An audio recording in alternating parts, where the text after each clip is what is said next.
السلام علیکم ورحمۃ اللہ وبرکاتہ۔ میرا رب آپ کو آسان، عزت والی، لذت والی اور اپنے فضل و کرم والی بے مثال زندگی عطا فرمائے۔ اللہ آپ کی تمام تر پریشانیاں، دکھ، درد، تکلیفیں دور فرما کر آسانیاں ہی آسانیاں عطا فرمائے، آمین۔ اللہ ہم سب کو علم نافع عطا فرمائے۔ درس نظامی کتاب کا نام ہے کافیہ، کلاس نمبر ہے 2۔ آج ہم علامہ ابن حجر رحمۃ اللہ تعالی علیہ کے لکھے ہوئے ابتدائی کلام الکلمۃ لفظ وضع لمعنی مفرد، اس سے پہلے کہ اس کی کلمہ کی تعریف کی طرف بڑھیں، سب سے پہلے اس چیز کا تعین ضروری ہے کہ الکلمہ کے اوپر الف لام کون سا ہے۔ ٹھیک ہے، ہو سکتا ہے آپ میں سے کسی کے ذہن میں ہو کہ جو ہم نے سابقہ کلاس میں پڑھا 6 اقسام کو، ان میں سے جو کلمہ کے اوپر الف لام داخل ہے یہ ہے جناب زائدہ، پہلا احتمال زائدہ۔ تو آپ کا احتمال بالکل غلط ہے، زائدہ نہیں ہے، الف لام زائدہ بالکل بھی نہیں ہے۔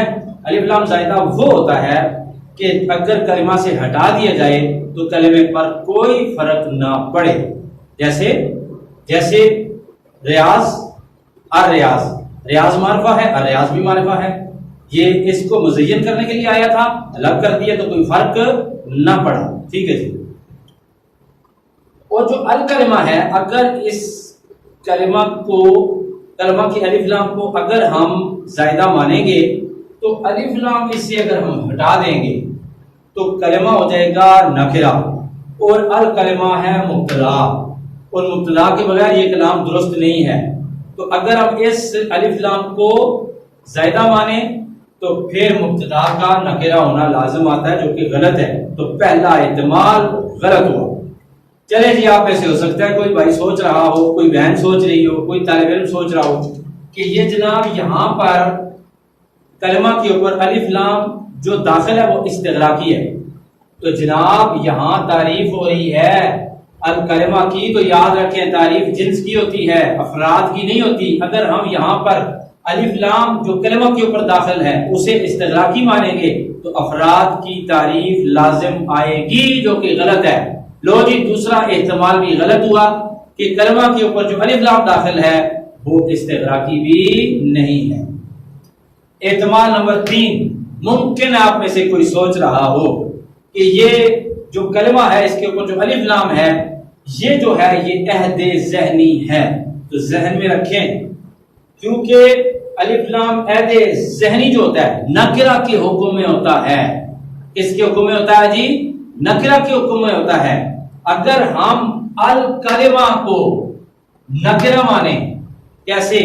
اگر ہم اس الف لام کو عہد ذہنی مانیں گے تو پھر مبتدا کا نکرہ ہونا لازم آئے گا۔ یہ جو مبتدا ہے اس کا معرفہ ہونا ضروری ہے، اس کا نکرہ ہونا لازم آئے گا، جو کہ غلط ہے۔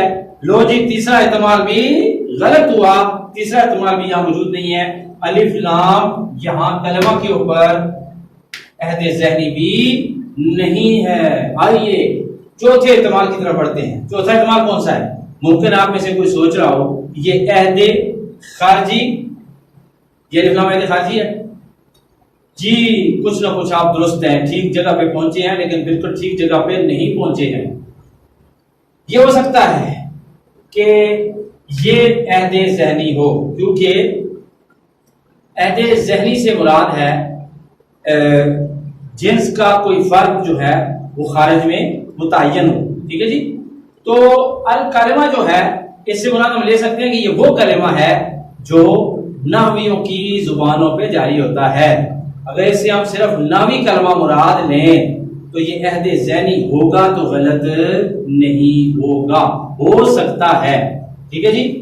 لیکن وہ کون سی قسم ہے الف لام کی جس پر سب کا اتفاق ہے، سب کہتے ہیں کہ یہ وہی ہے، بلا تکلف وہی ہے، بلا تردد وہی ہے۔ ٹھیک ہے جی۔ وہ جی اس کا 5واں احتمال ہے، ممکن آپ میں سے بڑے ذہین لوگ بیٹھے ہوئے ہیں میرے سامنے سن رہے ہیں، ہو سکتا ہے کہ یہ آپ سوچ رہے ہو کہ یہ الف لام جنسی ہو۔ ہاں جی درست، یہ الف لام ہے جو الکلمہ ہے، یعنی کلمہ کے اوپر جو الف لام داخل ہے وہ کون سا ہے جی؟ وہ ہے جنسی۔ اس لیے کہ تعریف کس کی ہوتی ہے؟ تعریف جنس کی ہوتی ہے، ہمیشہ جنس کی ہوتی ہے، تو یہ الف لام بھی جنسی ہے۔ الکلمہ کی تعریف بھی یہ تقاضا کرتی ہے، الکلمہ کی تعریف بھی یہ تقاضا کرتی ہے۔ تو آج ہم نے یہ بات متعین کر دی، اس بات کی تخصیص ہو گئی اور تردد ختم ہو گیا، سوال کا جواب آ گیا کہ الکلمہ جو ہے یعنی کلمہ کے اوپر جو الف لام داخل ہے، علامہ ابن حاجب کی کتاب رحمۃ اللہ تعالی علیہ کی کتاب کافیہ کی جو ابتدائی عبارت ہے، الکلمہ تو لفظ بودیہ لمانہ مفرد ہے، یعنی کلمہ ایسا لفظ ہوتا ہے جو وضع کیا گیا ہو اکیلے معنی کے لیے، تو الکلمہ یعنی کلمہ کے اوپر جو الف لام ہے وہ کون سا ہے؟ وہ جنسی ہے۔ امید ہے کہ میری کوشش رنگ لائے گی، آپ کو سبق سمجھ آئے گا۔ اگر کوئی پریشانی ہو تو نیچے کمنٹ باکس میں پلیز اپنا میسج، اپنا پیغام ضرور جو ہے وہ سینڈ کیجئے گا۔ کل ایک نئی کلاس کے ساتھ آپ کے ساتھ حاضر ہوں گے، تب تک کے لیے دلاور شاہ کو دیجیے اجازت۔ السلام علیکم ورحمۃ اللہ وبرکاتہ۔